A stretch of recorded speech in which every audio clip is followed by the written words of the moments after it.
చిన్నప్పుడు బొద్ముఖంగా పోరగాళ్ళమంతా అరుగు మీద కూర్చుండేటోళ్ళం. టైం పావుదాకా వారయ్యిందంటే 1 2 3 4 అని 100 దాకా లెక్క పెడుతుంటుంది.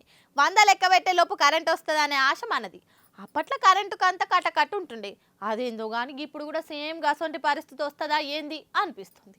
కరెంటు కట్టింగ్లు లేవు, అంతా ఉత్త ప్రచారమే అని మంత్రులు మస్తుగానే చెప్తుండ్రు గాని కథ అట్లా లేదు. వాళ్ళకి అనుభవం అయితే గాని తెలుస్తలేదట కరెంటు కష్టాలు. మొన్న జీవన్ రెడ్డి సార్ అయిన మీటింగ్ లా కరెంట్ లేక మస్తు ఇబ్బంది పడ్డాడుగా. సేమ్ గసొంటి పరిస్థితి ఎదురయ్యింది ఐటీ మంత్రి దుద్దిల్ల శ్రీధర్ బాబు సార్ కు. భూపాలపల్లి జిల్లాల కస్తూర్బా ఆశ్రమ స్కూల్ కు ఇంకొన్ని తరగతి రూములు శాంక్షన్ అయినాయి. ఇక వీటిని ఓపెనింగ్ చేసేందుకు చీఫ్ గెస్ట్ గా పోయిండు శ్రీధర్ సార్. ఆయన అట్లా పోయి స్టేజ్ ఎక్కి ఓ 5-6 నిమిషాలు మంచి చెడ్డ మాట్లాడిందట. అది అయినాక ఇంకా కొత్త క్లాస్ రూమ్ లకు ఓపెనింగ్ చేయాలని ఆఫీసర్ల నుంచి మతలా వందిందట. పోయేటి ప్రోగ్రాంలు మస్తు ఉన్నాయి, జర జల్దీ ఓపెనింగ్ చేద్దాం పాన్రి అని ముంగట్కి కదిలిండట. 2-3 మెట్లు దిగిండో లేదో కరెంట్ పోయింది. ఏమో ఇట్లని ఏదైనా ఫైర్ ప్రాబ్లం ఉందేమో అనుకొని సెజ్ అయిపోన్ రయ్యా అని సెక్యూరిటీని పురమాయించిండట. ఏ ప్రాబ్లం లేదు సార్, మొదటికెళ్లే కరెంట్ పోయింది అని చెప్పిరట సెక్యూరిటీ వాళ్ళు. చూద్దాం వస్తదేమో అని ఆగి అది ఇది ముచ్చట పెట్టినా కరెంట్ రాలేదట. ఇక ఇట్లయితే లాభం లేదనుకుని షీకట్లను ఓపెనింగ్ చేసిర్రు. మళ్ళెప్పుడు వస్తాడో సారు, దొరికినప్పుడే కథ గానిస్తే ఓ పని అయిపోతుంది అనుకుని కొత్త క్లాస్ రూమ్ లను షీకట్లనే ఓపెనింగ్ చేశారట. ఇక ఈ ముచ్చట సోషల్ మీడియాలో చక్కర్ల మీద చక్కర్లు కొడుతుంది.